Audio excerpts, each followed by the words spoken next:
इन्नल्लज़ीन आमनू व अमिलुस्सालिहाति सयजअलु लहुमुर रहमानु वुद्दा।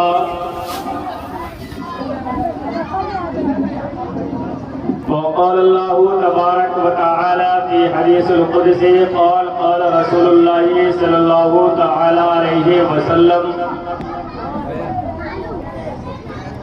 मन आदली वलियन फ़क़द आज़नतुहु बिल हर्ब।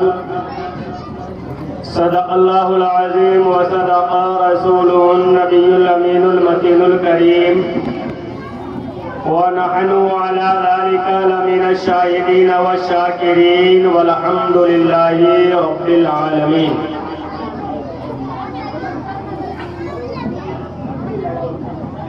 अफरा तफरी का माहौल ना बनाए। बच्चों से गुजारिश है कि खामोश बैठे, वरना पीछे जाकर के बैठ जाएं।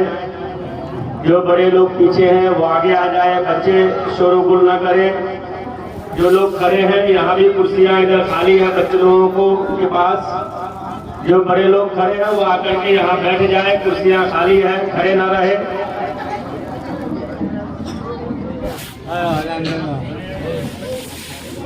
माशाअल्लाह, यकीनन आप हजरात काबिल तारीफ है और यकीनन ये अल्लाह वालों की मोहब्बत का नतीजा है। कहते मौसम सर्द में हम और आप सुल्तानुल हिंद अताए रसूल हजरत ख्वाजा गरीब नवाज रज़ी अल्लाह ताला अन्हु की बारगाह में खिराज अक़ीदत पेश करने के लिए हम और आप यहाँ जमा है। और नौजवानों ने खुसूसन बड़ी मेहनत की है इस पाक महफिल को सजाने में। अल्लाह तबारक व तआला तमाम लोगों की मेहनत को, इमदाद को, ताउन को कबूल फरमाए और सरकार गरीब नवाज के फैज़ व बरक़ात से हम तमाम लोगों को माला माल फरमाए। और अल्हम्दुलिल्लाह हमारे बड़े बुजुर्ग भी बैठ करके यहाँ गार्जियन की तरह मैंने देखा है, बहुत सारे बड़े लोग बैठ करके यहाँ देखभाल की है। अल्लाह तबारक व तआला हमारे बुजुर्गों को, हमारे गार्जियनों को सलामत रखे, उनको सेहत के साथ उम्र में बेपनाह बरकतें अता फरमाए। बिरादरान मिल्लत इस्लामिया, यकीनन ये हम सब के लिए खुशबख्ती है कि हम लोग यहाँ जमा है। आइए हजरत ख्वाजा गरीब नवाज रज़ी अल्लाह ताला अन्हु की बारगाह में कुछ बयान करने से पहले हम और आप मिलकर एक मर्तबा नबी आखिरुज़्ज़मां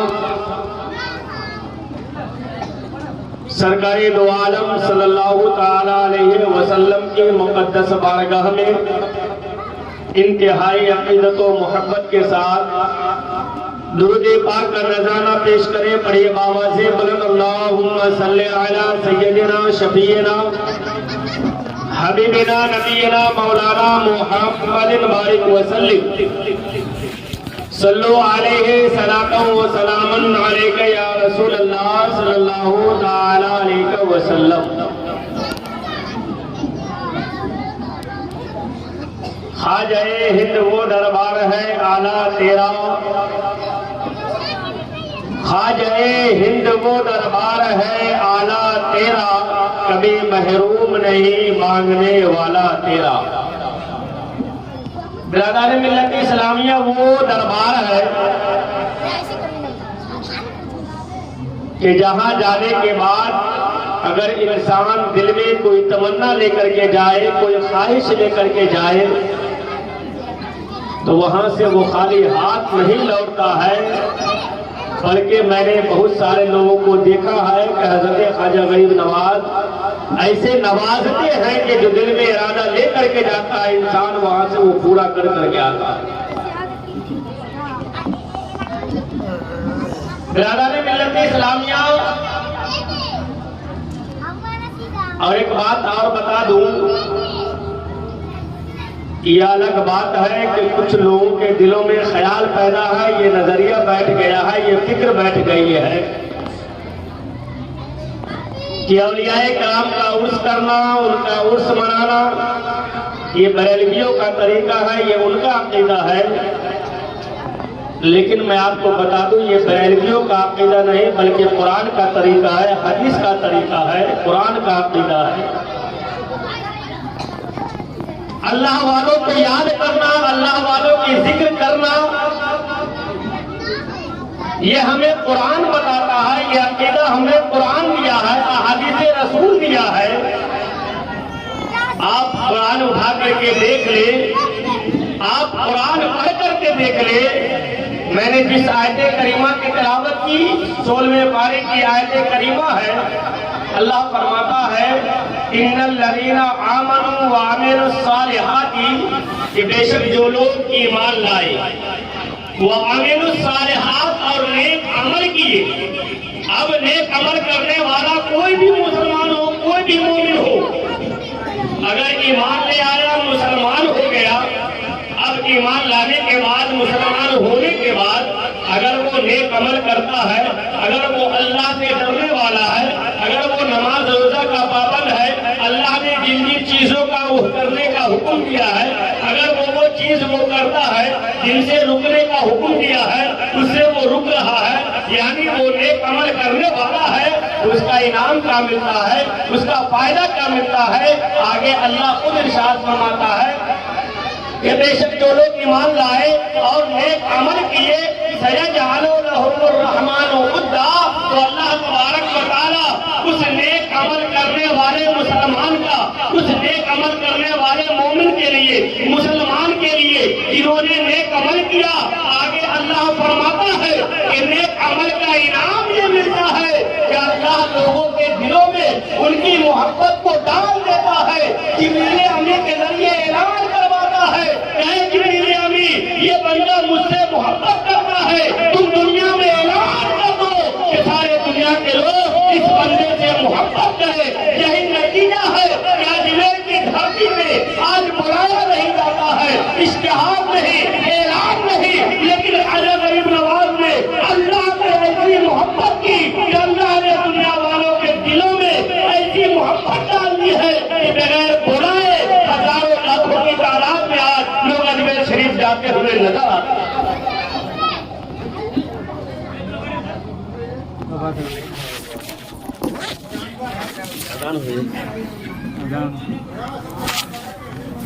अजान के बाद इंशाअल्लाह प्रोग्राम चालू रहेगा। आप हज़रात खामोशी के साथ अजान समाप्त करें।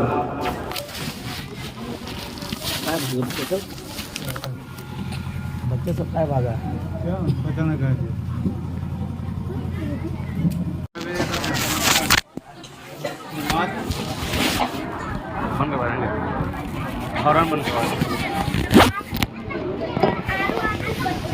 दरूद पाक पढ़े, अल्लाहुम्मा सल्लि अला सय्यिदिना शफीना हबीबिना नबीना मौलाना मुहम्मदिन बारिक वसल्लम सल्लल्लाहु अलैहि सलातु व सलामन अलैका या रसूलल्लाह सल्लल्लाहु तआला अलैहि वसल्लम।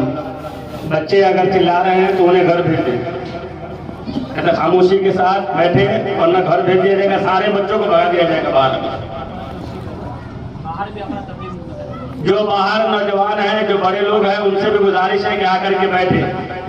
आपने सजाया है, आपने महफिल का इनेकाद किया है, बैठ करके सुने, यहाँ वहाँ ना घूमे। जो बच्चे बाहर घूम रहे हैं उन्हें घर भेज दे, दरवाजा लगा दे। जो बच्चे चिल्लाए उसे उठा करके बाहर कर दीजिए। दुरूद पाक पर अल्लाहुम्मा सल्लि अला सय्यिदिना शफीना हबीबिना नबीना मौलाना मुहम्मदिन बारिक वसल्लम सल्लल्लाहु अलैहि सलातु व सलामन अलैका या रसूलल्लाह सल्लल्लाहु तआला अलैहि वसल्लम। बिरादरान मिल्लत इस्लामिया, तो मैं अर्ज कर रहा था कि अल्लाह के जो नेक बंदे होते हैं, चाहे वो औलियाए किराम हो या कोई भी नेक बंदा हो, अल्लाह उनसे मोहब्बत फरमाता है, तभी तो अल्लाह उनकी मोहब्बत लोगों के दिलों में डालता है। ये जो औलियाए किराम है, और एक बात और बता दूं कि आज जो दुनिया के अंदर इंसानों को रिस्क दिया जाता है, हमें जो आसमान से बारिशें हमारे लिए बरसाई जाती है, या जितनी भी नेमतों का वजूद हमारे लिए अल्लाह तबारक व तआला आज भेजता है ना, आज भी उन्हीं अल्लाह के जो नेक बंदे इस दुनिया में मौजूद है, उन्हीं की वजह से हमें सारी नेमतें मिल रही है। अगर ये अल्लाह के बंदे दुनिया से खत्म हो जाए, चले जाए, उठ जाए, याद रखिए उस दिन कयामत आ जाएगी। हदीस पाक में है, अल्लाह के रसूल सल्लल्लाहु अलैहि वसल्लम ने इरशाद फरमाया कि हर जमाने में हक वालों को, अल्लाह वालों को, अल्लाह के काम करने वालों को, अल्लाह के पैगाम के पहुंचाने वालों का लोग मुखालफत करेंगे, लेकिन मुखालफत ना करे जब तक वो अल्लाह के नेक बंदे इस दुनिया में रहेंगे, उन्हें रोजी मिलती रहेगी। जिस दिन वो अल्लाह के नेक बंदे दुनिया से उठा लिए जाए, उस दिन दुनिया के अंदर कयामत आ जाएगी, फिर दुनिया में कोई किसी भी इंसान का वजूद बाकी नहीं रहेगा। और बिरादान मिल्लत इस्लाम यहाँ याद रखें कि किसी से भी मोहब्बत या दोस्ती हमें ये बेकार नहीं जाएगा। आप कुरान पढ़े, कुरान को सुने, तो अल्लाह ने हमें और आपको हुक्म दिया है कि हम ईमान ले आए, अल्लाह से डरे, और उसके बाद हुक्म क्या दिया है कि सच्चों के साथ रहे। या अय्युहल्लज़ीना आमनुत्तकुल्लाह व कूनू मअस-सादिकीन। अब सच्चे जो है उनके साथ हमें रहने का कुरान हुक्म दे रहा है। हज़रत ख्वाजा गरीब नवाज से ज्यादा सच्चे हिंदुस्तान की सरजमीन पर आज कोई मौजूद नहीं होगा। उनकी सच्चाई की बरकत थी कि जहां एक भी अल्लाह का नाम लेने वाला नहीं था, आज करोड़ों की तादाद में हम और इन्हीं लोगों की दोस्ती, मोहब्बत, ये साथ कल मैदान महशर में काम आएगी। आका अलैहिस्सलाम की एक हदीस पाक है, बड़ी प्यारी हदीस है, जिससे हमारी जिंदगी गुजारने का एकदम मुकम्मल तरीका समझ में आ जाएगा कि कल मैदान महशर में जो है ना, जैसे आप अगर किसी के यहाँ रिश्ता लेकर के जाए, कोई अगर बेटी का या बेटा का रिश्ता तलाश करे, तो आज के दौर में है ना कि लड़की के बारे में पूछते हैं कि मैट्रिक है कि नहीं, गाड़ी मिलेगी कि नहीं। लेकिन आज से 10 साल पीछे आप चले जाए, 15 साल पीछे चले जाए, तो जो बूढ़े लोग अभी मौजूद है उनसे आप पूछिए कि जब पहले किसी के यहाँ रिश्ता ले करके जाया जाता था, तो सबसे पहला सवाल होता था कि इसके बाप दादा कैसे। सबसे पहला सवाल यही होता था कि इसके खानदान कैसे है। अगर बाप दादा अच्छा है तो यकीनन वो खानदान अच्छा होगा, वो लड़की अच्छी होगी या वो लड़का अच्छा होगा। अपने गांव के भी आप किसी से भी पूछ सकते हैं, मैं कोई झूठी बात नहीं कह रहा हूं। अब न कर गया है कि मैट्रिक है कि नहीं, इंटर है कि नहीं, गाड़ी मिलेगी कि नहीं, फ्रिज मिलेगा कि नहीं, न सब कहीं भी जाए, बाप दादा कोई भी, उससे कोई मतलब नहीं। बहुत सारे लड़के का ख्याल होता है लड़की खूबसूरत हो, बाकी कुछ भी हो, हमें उससे कोई मतलब नहीं। लेकिन आप 10 साल ज्यादा नहीं, 10-15 साल पीछे चले जाए, तो इंसान के बाप दादा को देख करके उसके पूरे खानदान का हम अंदाजा लगा लिया था कि अगर बाप दादा पीने वाला नहीं है, जुआरी नहीं है, शराबी नहीं है, चोर नहीं है, तो खानदान अच्छा होगा, उसके यहाँ हमें रिश्ता करना चाहिए। ठीक इसी तरीके से कल मैदान महशर में जब सारे इंसान वहां मौजूद होंगे, सारी मखलूक होगी, वहां भी तो किसी से इंसान को पहचाना जाएगा कि ये इंसान कैसा है। वहां भी तो कोई पहचान होगी, कोई अलामत होगी, कोई तरीका होगा कि सारे मखलूक वहां मौजूद होगी कल मैदान महशर में। आका अलैहिस्सलाम की हदीस पाक को आप पढ़े, हुजूर इरशाद फरमाते हैं कि मेरे उम्मतियों, कल मैदान महशर में लोग अपने दोस्तों से पहचाने जाएंगे। तुम दुनिया में दोस्ती करने से पहले उस इंसान को देख लेना कि मैं जिससे दोस्ती कर रहा हूँ वो अल्लाह वालों से मोहब्बत करता है कि नहीं, वो नमाज में मोहब्बत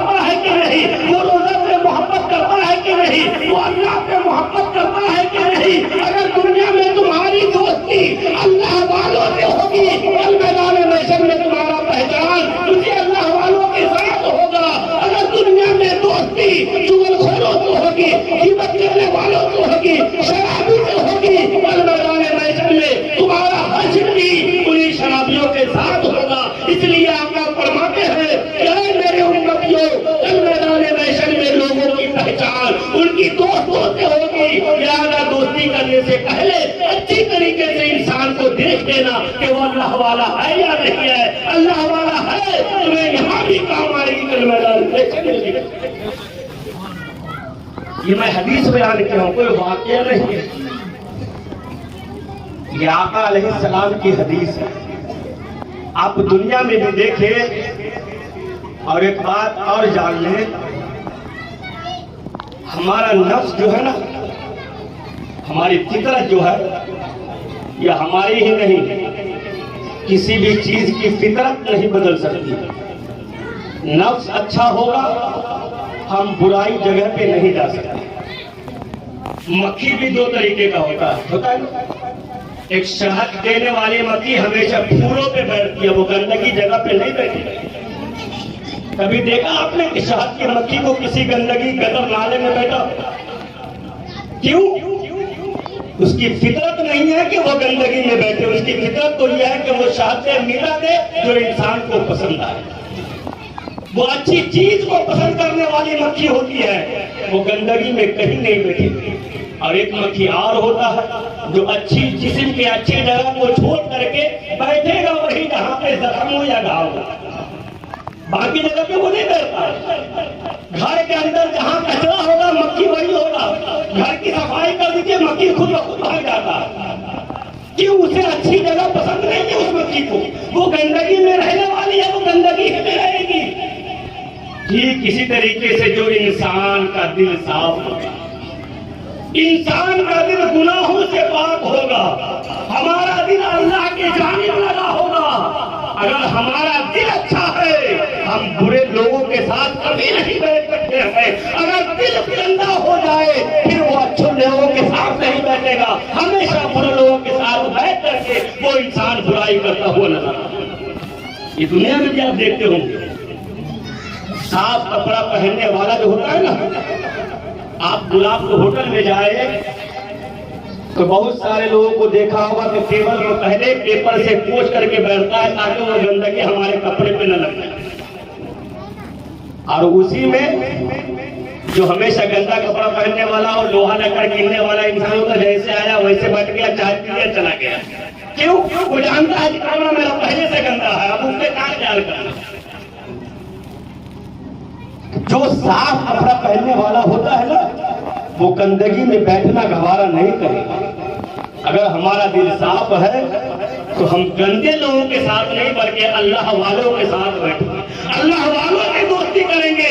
जितने भी औलियाए किराम को आप ले रहे, मक्का के अंदर अबू लहब अबू जहल इतना बड़ा मालदार था, लेकिन मक्का के जो लोग अच्छे थे, चाहे वो सिद्दीक़ अकबर हो या उमर फारूक हो या बिलाल हो, किसी को भी देख ले वो दौलत के पीछे नहीं बल्कि अच्छे अमल के पीछे भागे, अच्छों के साथ रहे, इनाम क्या मिला कि वो यहाँ भी कामयाब रहे और कल क़यामत के दिन वहां भी कामयाब।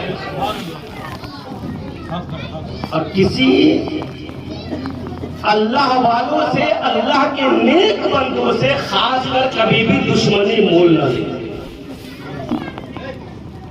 ये बात एकदम काबिले गौर एकदम ज़हन में बैठा करके आप रखें कि जो अल्लाह का फरमा बरदार बंदा हो, जो अल्लाह का नेक बंदा होता है, उनसे कभी भी इंसान को दुश्मनी मोल नहीं देना चाहिए।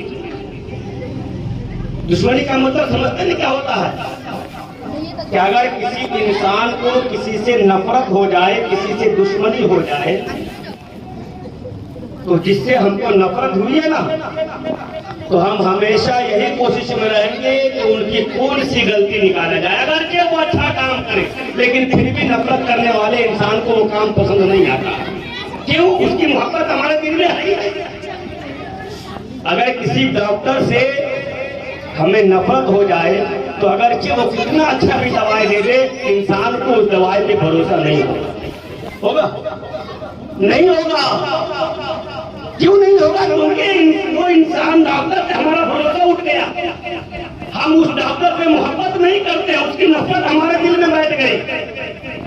ठीक इसी तरीके से अब चाहे वो वली हो, चाहे आलिम हो, चाहे अल्लाह का नेक बंदा हो, अगर आप किसी आलिम से दुश्मनी कर रहे हैं, नफरत कर रहे हैं, अब उनके जात तक नहीं रहेगी। अगर वो आलिम हदीस की बात भी बताए तो आपको उस हदीस की बात पे पसंद नहीं आएगी, इसलिए कि वो बयान करने वाला आपको पसंद नहीं।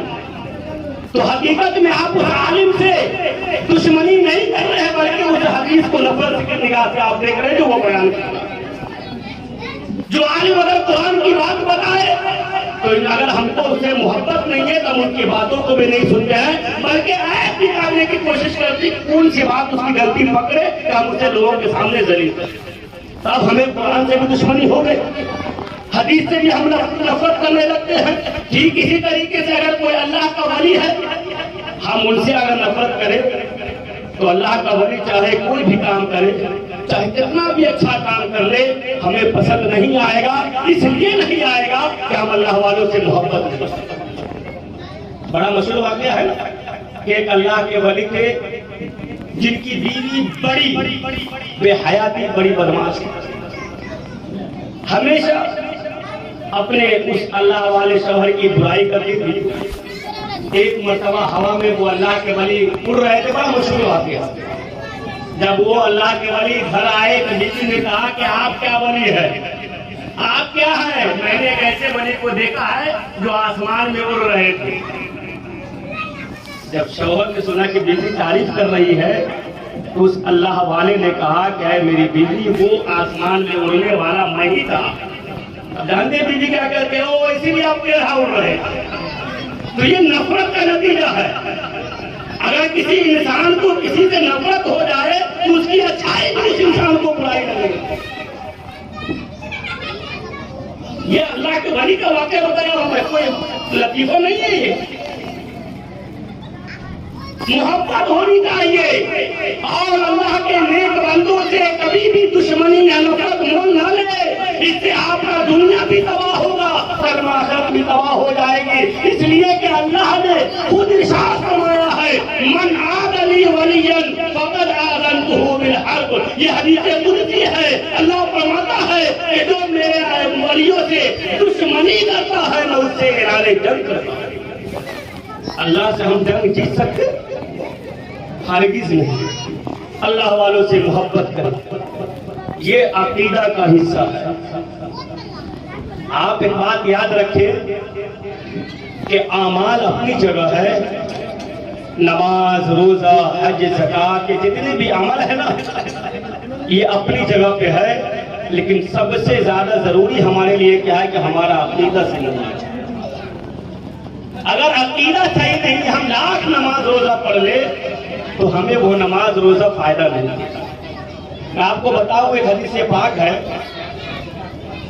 हदीस सुनाओ कि अल्लाह वालों की, अल्लाह के नेक बंदों की मोहब्बत हमें क्या क्या फायदा देती है। एक इंसान था, ये भी आपने सुना होगा, उस इंसान ने 99 आदमियों को कत्ल किया था। 99 आदमी को कत्ल करने के बाद दिल में ख्याल पैदा हुआ कि चलो अल्लाह की बारगाह में हम तौबा कर लेते हैं, गुनाहों से बाज आ जाए। एक आलिम के पास गए, कहा कि मैं 99 आदमी का कत्ल किया हूँ, अल्लाह से तौबा करना चाहता हूँ, क्या मेरी तौबा कबूल होगी? आलिम ने कहा कितने बड़े मरदूद हो, तुमने 99 आदमी को कत्ल कर दिया, फिर भी तुम अल्लाह से तौबा की उम्मीद करते हो? इतना कहना था कि उस इंसान ने कहा कि जब मेरी तौबा कबूल नहीं होगी तो 99 नहीं, मैं 100 पूरा कर देता हूँ, उस आलिम को भी कत्ल कर दिया। उसके बाद कुछ दिनों के बाद फिर ख्याल पैदा हुआ, मैं बहुत गुनाह किया हूँ। एक बात याद रखिए कि गुनाहों का ख्याल आ करके तौबा की उम्मीद या याद करना या तौफीक मिलना भी ये अल्लाह की तौफीक है कि अल्लाह हमें से मोहब्बत करता है, जो अल्लाह हमें गुनाहों से बचाने के लिए तौबा की तौफीक दे रहा है। कभी कभी होता है ना, हमारे दिल में ख्याल आता है कि मैंने बहुत बड़ा काम गलत कर दिया, तो ये अल्लाह की तौफीक है। अल्लाह आपसे मोहब्बत करता है, जो अल्लाह आपको बचाना चाहता है उससे। जैसे हमारा बच्चा अगर कोई जाए तो हम तंबीह करते हैं, बेटा इस रास्ते से मत जाना, तुम्हें खतरा होगा। क्यों? हम उस औलाद से मोहब्बत करते हैं ताकि हमारे औलाद को कोई तकलीफ। तो लोगों से पूछा कि मैं अल्लाह की बारगाह में तौबा करना चाहता हूँ। तो लोगों ने कहा कि चले जाओ फला मकाम पे एक अल्लाह का वली रहता है जो हमेशा अल्लाह की इबादत करता है, उसके पास जाओ, तुम्हारे लिए कोई रास्ता निकल जाएगा। हाँ ठीक है, ऐसी बात है तो मैं जाता हूँ। कुछ दूर चला, जमीन पे गिरा, उसकी मौत हो गई, वो मर गया। अब जब मर गया तो एक बात याद रखे, जैसे ही इंसान की रूह निकलती है ना, अल्लाह के फरिश्ते उस इंसान की रूह लेने के लिए आ जाते हैं। अगर वो मरने वाला नेक है तो जन्नत में ले जाने वाले फरिश्ते जो है उसकी रूह लेने के लिए आ जाते हैं। अगर मरने वाला गुनहगार है तो जहन्नम में ले जाने वाले फरिश्ते उनकी रूह ले जाने के लिए आ जाते हैं। जिस्म हमारे पास पड़ा रहता है लेकिन रूह चली जाती है। दोनों फरिश्ते आ गए, जहन्नम वाले भी जन्नत वाले भी। जहन्नम वाले कह रहे ये गुनहगार है, मैं इसे जहन्नम में लेकर के जाऊंगा। जन्नत वाले फरिश्ते कह रहे नहीं, ये अल्लाह के नेक वली के बारगाह में जा रहा था, ये जन्नती है, मैं इसे जन्नत में ले जाऊंगा। दोनों फरिश्तों में तकरार बढ़ गई। अल्लाह की बारगाह से हुक्म आया दोनों फरिश्तों को कि ऐ मेरे फरिश्तों, जमीन को नापो। अगर मरने वाला अल्लाह वालों अल्लाह के वली से करीब है तो वो जन्नती है, अगर अल्लाह के वली से दूर है तो वो जहन्नमी है। अभी वो निकला ही था, लेकिन अल्लाह को ये अदा इतनी पसंद आई। एक तो ये कि वो तौबा करने के लिए चला था, और तौबा करने वाले को अल्लाह खूब पसंद फरमाता है। इन्नल्लाह युहिब्बुत तव्वाबीन। आप अल्लाह की बारगाह में तौबा तो करके देंगे। दूसरी बात ये कि वो अल्लाह के वली के पास जा रहा था, निकला था। हकीकत में वो अल्लाह के वली से दूर था, लेकिन अल्लाह ने हुक्म दिया कि ऐ जमीन सिमट जाओ। जमीन सिमट गई। जब जमीन को नापा गया तो वो मरने वाला अल्लाह के वली से करीब था। अल्लाह ने फरमाया ये जन्नती है। अमल कुछ भी नहीं किया, अमल कुछ नहीं है। अल्लाह वालों की मोहब्बत है, तौबा की तौफीक मिल गई है। अल्लाह को अल्लाह वाले की मोहब्बत इतनी पसंद आई कि अल्लाह ने उसी वक्त ऐलान कर दिया कि मेरे फरिश्ते तुम इसकी रूह को जन्नत में ले जाओ। आप अल्लाह वालों से मोहब्बत, अल्लाह वाले हजरत ख्वाजा गरीब नवाज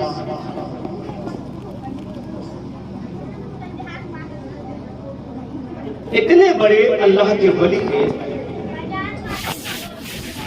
कि जब हजरत ख्वाजा गरीब नवाज, और एक बात और याद रखिए कि जो हक वाला होता है ना, जो हक वाला हो, नेकी का हुक्म देने वाला हो, उसका सबसे बड़ा दुश्मन जो होता है ना, इक़्तिदार वाला होता है, जिसको अपने इक़्तिदार की कुर्सी खतरे में नजर आता है, तभी कोई किसी से नफरत करता है।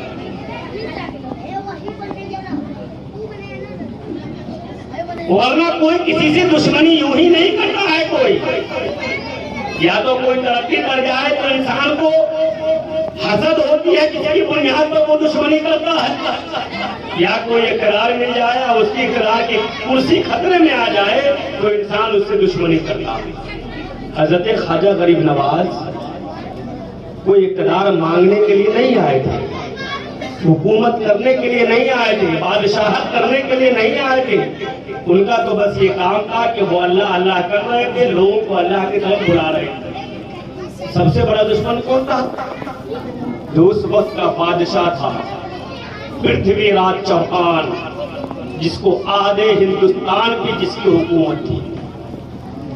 हालांकि हजरत ख्वाजा गरीब नवाज उनके खिलाफ कोई बात नहीं कही थी, लेकिन उनको डर हो गया कि हम जो काम तलवार से नहीं कर सकते हैं ये अपनी जबान और नजरों से करते हुए नजर आ गए। अगर आज हम इनका रास्ता नहीं रोके तो सारे लोग इनके मुरीद, इनके चाहने वाले हो जाएंगे, फिर हमारी कुर्सी खतरे में आ जाएगी। वरना कोई जाती दुश्मनी नहीं थी। पृथ्वीराज चौहान तो जानता भी नहीं था कि ये कौन है, कहां से आया है। लेकिन एक बात हमेशा ज़हन में रखे, ये ज़हन में बैठा ले कि हम हर चीज में नरमी कर सकते हैं, हर चीज में सुलह कर सकते हैं, लेकिन जब दीन की या शरीयत की या हराम की बात आएगी तो जो ईमान वाला होगा ना कोई नरमी करेगा ना कोई सुलह करेगा। क्योंकि सुलह या नरमी इस्लाम और शरीयत और दीन में नहीं है। हजरत सिद्दीक़ अकबर जब हुजूर के वफात के बाद अमीरुल मोमिनीन बनाए गए थे, बादशाह के इस्लाम, तो जानते हैं हुजूर के जमाने में लोग ज़कात निकाला करते थे हर चीज का। जब हुजूर का ज़ाहिरी विसाल हो गया तो बहुत सारे लोग ज़कात में कटौती करते थे। आज भी होते निकलेगा 100 रुपया, तो हालात खराब है, पिताजी पहले नहीं किया।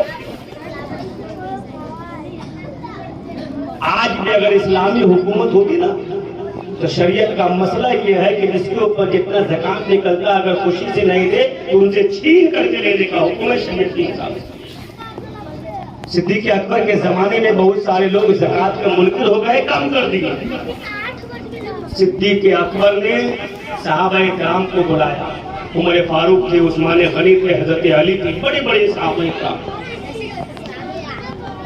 सिद्दीक़ अकबर ने कहा कि जो लोग ज़कात देने में कोताही कर रहे हैं मैं उनसे जंग करूंगा। उस्मान गनी चूंकि बहुत ज्यादा नरम थे, कहा कि इससे लोग आपसे बदजन हो जाएंगे, आपके मुखालिफ हो जाएंगे, आप ऐसा काम नहीं। उमर फारूक ने भी यही कहा कि आप ऐसा कोई सख्त कदम न उठाए, अभी अभी हुजूर विसाल किए हैं, लोग फिर जाएंगे, लोग आपके मुखालिफ हो जाएंगे, लोग आपके दुश्मन हो जाएंगे। जानते हैं सिद्दीक़ अकबर ने क्या कहा था कि ऐ उमर, अगर सारे मक्के के लोग बल्कि तुम भी अगर मेरा साथ छोड़ दो, मुझे गम नहीं है, मैं तने तन्हा इन सब का मुकाबला करूंगा, इसलिए कि जब तक अबू बकर सिद्दीक़ जिंदा है शरीयत मुस्तफा में कोई भी अगर कमी वाक़ई होगी अबू बकर सिद्दीक़ इसको गवारा नहीं करेगा। सिद्दीक़ अकबर की जान तो चली जाएगी, शरीयत मुस्तफा में एक आंच भी आने में कभी नहीं दूँ। फैसला साबित फरमा दिया सिद्दीक़ अकबर ने कि जो भी ज़कात में कटौती करेगा उनसे सिद्दीक़ अकबर ऐलान जंग का वादा करेगा। क्या सारे लोग ज़कात अदा करने लगे। इमाम हुसैन को आप देखे, बज़ाहिर एक बात याद रखे, हदीस पाक है मुस्लिम शरीफ की, परसों ही मैंने वो हदीस पढ़ी है मिशकात शरीफ में कि आका अलैहिस्सलाम इरशाद फरमाते हैं, और आज का आप दौर देख लें कि हर जमाने में हक वाले को परेशान किया जाता है, तंग किया जाएगा, लेकिन हक वाले वक्ती तौर पे परेशान तो हो जाएंगे, लेकिन तबाही परेशान करने वालों का मुकद्दर बन जाएगा। इमाम हुसैन वक्ती तौर पे करबला के मैदान में परेशान हुए, लेकिन शहीद होकर के भी सब नेज़े पे फलक रहा। हजरत ख्वाजा गरीब नवाज जोगी जयपाल के जादुओं के सामने वक्ती तौर पे परेशान तो हुए, पृथ्वीराज चौहान के बादशाही के सामने हजरत ख्वाजा गरीब नवाज वक्ती तौर पे परेशान तो हुए, लेकिन हमेशा के लिए इस्लाम का झंडा बुलंद हो गया। एक भी कलमा पढ़ने वाला नहीं था। 90 लाख को हजरत ख्वाजा गरीब नवाज ने पल भर में कलमा पढ़ा करके इस्लाम के परचम को बुलंद किया। हक वाले को आप दबा सकते हैं लेकिन मिटा नहीं सकते हैं, मिटाने वाले खुद मिट जाते हैं लेकिन हक वाला कभी नहीं। फिरौन मिटाने आया था मूसा को, फिरौन मिट गया, मूसा आज भी जिंदा। नमरूद मिटाने आया था इब्राहिम को, नमरूद मिट गया, इब्राहिम आज भी जिंदा। अबू जहल मिटाने आया था मुस्तफा को, मुस्तफा आज भी जिंदा है, अबू जहल मिट गया। ख्वाजा गरीब नवाज को मिटाने जोगी जयपाल आया था, जोगी जयपाल पृथ्वीराज चौहान तो मिट गया, लेकिन ख्वाजा गरीब नवाज आज भी जिंदा। आप देखे रादाने मिल्लत इस्लामिया और अल्लाह वालों का तरीका क्या होता है जानते हैं? सिर्फ नमाज रोजा पढ़ ले। हम सोचे कि हम अल्लाह के नेक बंदे बन गए तो ये हमारी भूल है। ये हम बहुत बड़े गलत फहमी में हैं, क्या रखें।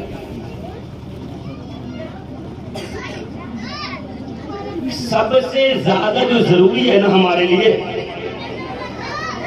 हम अल्लाह के बंदे, खासकर जो हमारे पड़ोसी है, हमारा जिससे मिलना जुलना होता है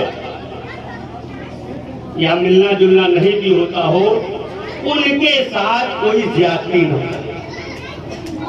ज्यादती में सब आ जाता है, जुल्म हो, चोरी हो, गिबत हो, शिकवा हो, शिकायत हो, परेशान करना, कुछ भी हो। ये तो रस्म बन गया है ना कि जब जनाजा मैयत का रखा हो, इमाम साहब ऐलान कर दीजिए कि किसी को अगर कोई तकलीफ पहुंच गई हो तो माफ कर, कोई लेन देन हो तो दे देंगे। जिंदगी में तो मांग मांग के इंसान का मुंह धुल जाता था, वो कर्जा देता नहीं था। बेटा जो जिंदगी में कभी देखने नहीं आता था, वो बेटा भी कहता है रहने कर दीजिए ना, कुछ कर्जा होगा तो हम अदा कर देंगे। जिंदगी में तो बाप दवाई के लिए मोहताज रहा तो दिया नहीं, आज तुम कर्जा अदा करो। ये फैशन बन गया, रस्म बन गया। कोई जरूरी है कि जब हमारे यहाँ का इंतकाल होगा तो पूरे गांव वाले जनाजे में शरीक होंगे? है कोई जरूरी? कोई यहाँ होगा, कोई अरब होगा, कोई मुंबई होगा, कोई दिल्ली होगा। हो सकता है कि हमने जिसका दिल दुखाया है वो दिल्ली में है, इमाम साहब ऐलान कर रहे हैं बरेली में, वो सुन नहीं रहा है दिल्ली में, तो वो माफ कैसे करेगा? जब वो माफ नहीं करेगा, हमें दफना दिया जाएगा, इमाम साहब को रस्म अदा कर देंगे। नहीं ऐलान करेंगे तो कहेंगे इमाम साहब ऐलान नहीं कर रहे, हम आपके पीछे नमाजें नहीं पढ़ेंगे, आपको डंडा बना देंगे। वो तो अपना रस्म अदा कर देते। कोई जरूरी है कि सारे लोग आपके जनाजे में शरीक होंगे? जब शरीक नहीं होंगे, जब वो कोई दिल्ली में है, कोई सफर में है, वो कहीं है, तो वो माफ कैसे करेगा? जब माफ नहीं करेगा तो याद रखे, नमाज रोजा अल्लाह चाहे तो अपने कर्म से हमें माफ कर सकता है, लेकिन अगर हम किसी के साथ ज्यादती करके जा रहे हैं, अगर हमने दुनिया में उससे माफ नहीं करवाया, कल मैदान महशर में हमें आ रही नेकियों को उसके नाम अमाल में डाल दिया, और हमारी नेकी अगर खत्म हो जाएगी तो सामने वाले का गुनाह हमारे नाम अमाल में डाल दिया। हजरत ख्वाजा गरीब नवाज, अल्लाह वाले जो होते हैं ना, अल्लाह के नेक बंदे, बात याद रखिए, यूं तो है कि अल्लाह के जितने मोमिन बंदे हैं सबके इज्जत का हमें ख्याल करना चाहिए, लेकिन जो अल्लाह के नेक बंदे, चाहे वो आलिम हो, खासकर आलिम का तो आलिम उलमा चाहे कोई भी हो, कभी भी आप उनकी शिकायत, उनसे नफरत न करें। अगर वो गलत कर रहे हैं तो अल्लाह उसका फैसला करेगा, हमें आपको इख्तियार नहीं दिया गया, लेकिन अजाब हमें हद से ज्यादा होता है।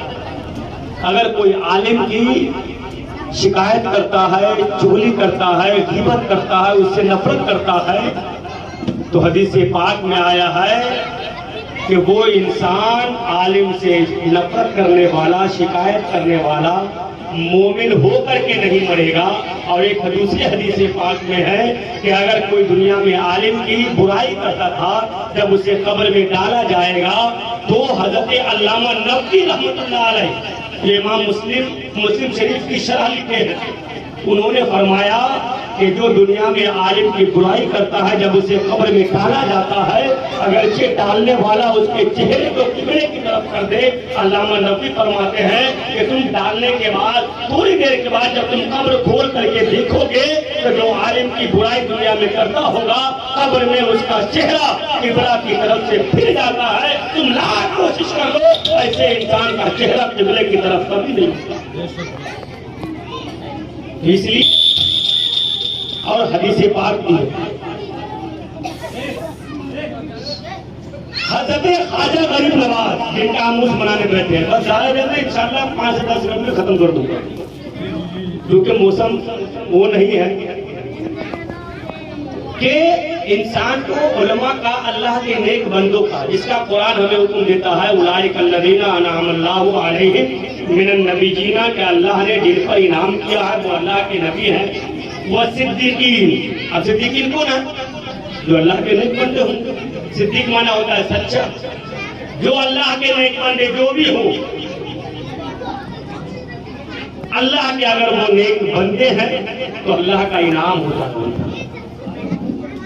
आज कहते हैं ना कि लोग इतना कमाता है, कुछ नहीं किया, आलिम हाफिज 5-6 हजार कमा करके इतना साफ करा पहनता है, अल्लाह का इनाम होता है। हम अपने बच्चों को हाफिज नहीं बनाते, अपनी बेटियों को हाफिज से शादी नहीं करते हैं, कुछ 6 हजार कमाने वाला मेरी बेटी को क्या देगा। लेकिन किसी भी हाफिज के बीवी को आप परेशान नहीं देखेंगे, किसी भी हाफिज को आप नहीं देखेंगे तो अपनी बीवी को गाली देता होगा या मारता होगा, वो खुशहाल की जिंदगी गुजार करके जाता होगा। अपने औलाद के लिए कुछ करे या ना करे, लेकिन घर को खुशहाल बना करके हो जाता है। आप देख ले पूरी दुनिया में हज़रत ख्वाजा गरीब नवाज का एक बाग था, बागीचा। रोजाना का मामूल था, फजर की नमाज के बाद हज़रत ख्वाजा गरीब नवाज उस बागीचे में जाके दरख्तों को पानी पटाते। एक रोज क्या हुआ कि पानी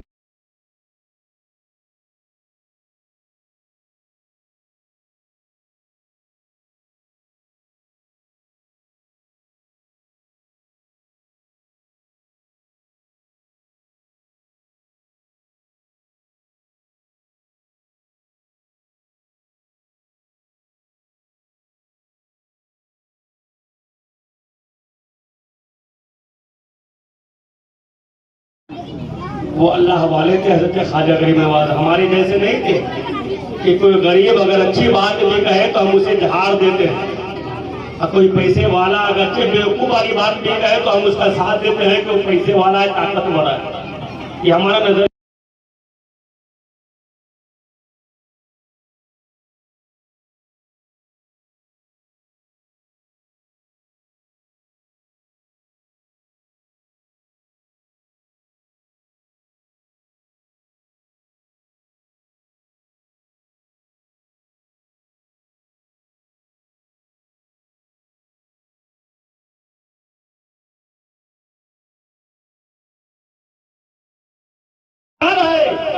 इंसान उसे वलीमे में बैठा करके नहीं खिलाता, उसके अगर कोई पैसे वाला हो, कोई ओहदा वाला हो, 10 साल उसका आगे पीछे करेगा, क्या मिलेगा? दुनिया में सिर्फ वाहवाही मिल सकती है, झूठी तारीफ मिल सकती है, लेकिन अल्लाह के नजदीक तुम्हें कुछ नहीं। कपड़ा फटा पुराना हो चाहे गरीब हो, अगर वो मोमिन है, मुसलमान है तो हमारा भाई है, हम उनके इज्जत की निगाह से करेंगे। ये नजरिया नहीं कि पैसे वाला है तो अक्लमंद है, गरीब है तो बेवकूफ है। हज़रत ख्वाजा गरीब नवाज जो आया था, कपड़ा फटा पुराना है, बाल बिखरा हुआ है, बैठे कहा कुछ खाने के लिए दोगे? हज़रत ख्वाजा गरीब नवाज रज़ियल्लाहु ताला अन्हु फौरन पानी लेकर के गए, हज़रत हाथ धो लीजिए। उसके बाद ताजा ताजा अंगूर के गुच्छे तोड़ करके लाए, ला करके उनके बारगाह में पेश कर दिया। जब खा लिए तो खाने वाला पूछा तुम्हारा नाम क्या? कहा कि बाबा मुझे हसन मोइनुद्दीन कहते हैं लोग। कहा तुम हसन हो? कहा जी। उस आने वाले ने कहा कि मेरी मुराद पूरी हो गई, मेरा मकसद पूरा हो गया। ख्वाजा गरीब नवाज ने कहा कि कौन सी मुराद, कौन सा मकसद, मैं कुछ समझा नहीं, आप हैं कौन? तो वो आने वाला कहा कि ऐसे तो मेरा नाम इब्राहिम कंदोजी है, लेकिन लोग मुझे पागल कहते हैं, है ना? कपड़ा पुराना है, गंदा है, फटा पुराना है, बाल बिखरे हुए हैं, लोग मुझे पागल कहते हैं, लेकिन मेरा नाम इब्राहिम कंदोजी। आपकी मुराद कैसे पूरी हो गई? कहा ये रोटी का एक रोटी मुझे एक अल्लाह वाले ने दिया था, कहा था कि तुम आधी रोटी खा लेना और आधी हसन संजर के जमीन पर एक पैदा होने वाला बच्चा जिसका नाम हसन होगा तुम उसे खिला देना।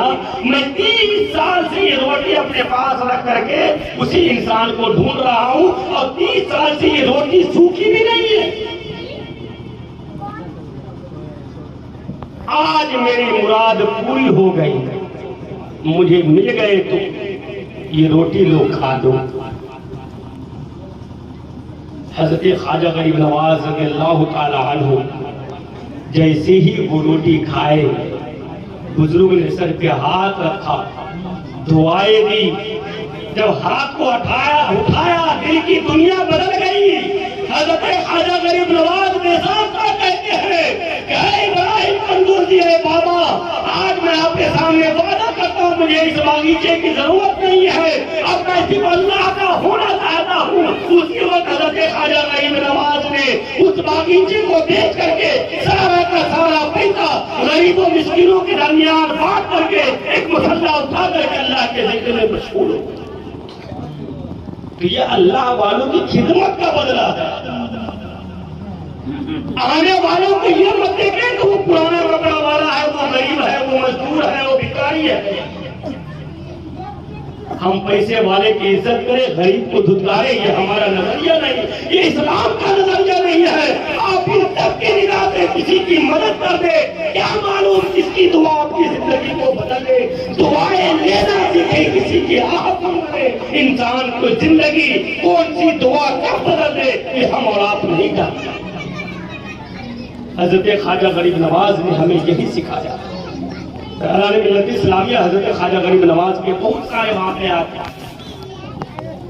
गरीब नवाज लक़ब है गरीबों को नवाजने वाले।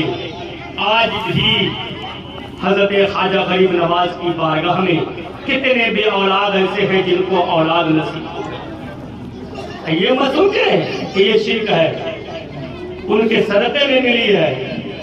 हकीकत में तो अल्लाह ही देता है। हजरत मरियम के पास हजरत जिब्रील अमीन आए थे, कुरान में है क्या है, मरियम मैं तुझे बेटा दे रहा हूँ। ये नहीं कहा कि अल्लाह तुम्हें दे रहा है, तो क्या हजरत जिब्रील अमीन बेटा दिए? हजरत जिब्रील अमीन जरिया है। ये मत सोचे कि ये शिर्क है, नहीं, ये कुरान हमें तरीका दिया है।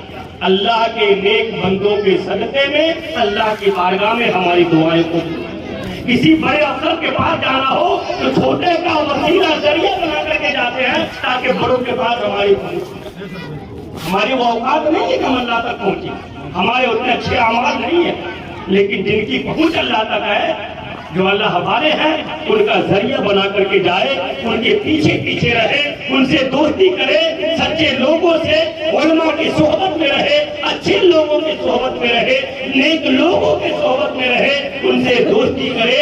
कुरान हमें ये हुक्म देता है अल्लाह के वलियों से मोहब्बत करे। ये मोहब्बत हमें यहाँ भी काम आएगी, कल मैदान महशर में भी काम आएगी। अल्लाह तबारक व तआला हम सबको औलियाए किराम से मोहब्बत करने की तौफीक अता फरमाए। उनकी मोहब्बत हमारे दिलों में हमेशा गामजन फरमाए। उनकी मोहब्बत हमें यहाँ भी काम आएगी, कल मैदान महशर में। अल्लाह हम तमाम लोगों का हश्र उन्हीं नेक बंदों के साथ फरमाए। अल्लाह की बारगाह में दुआ है कि अल्लाह तबारक व तआला इस बात महफिल के सजाने में, इनेकाद करने में जिन जिन लोगों ने जिन जिन तरीके से मेहनत से, पैसे से, मशवरे से, जिन जिन तरीके से ताउन किया है, अल्लाह सबकी इमदाद को, सबकी मेहनत को कबूल फरमाए। हजरत ख्वाजा गरीब नवाज के फैज़ व बरकत से हम तमाम लोगों को माला माल फरमाए। आमीन। व आखिर दावाना अनिल हम्दुलिल्लाहि रब्बिल आलमीन।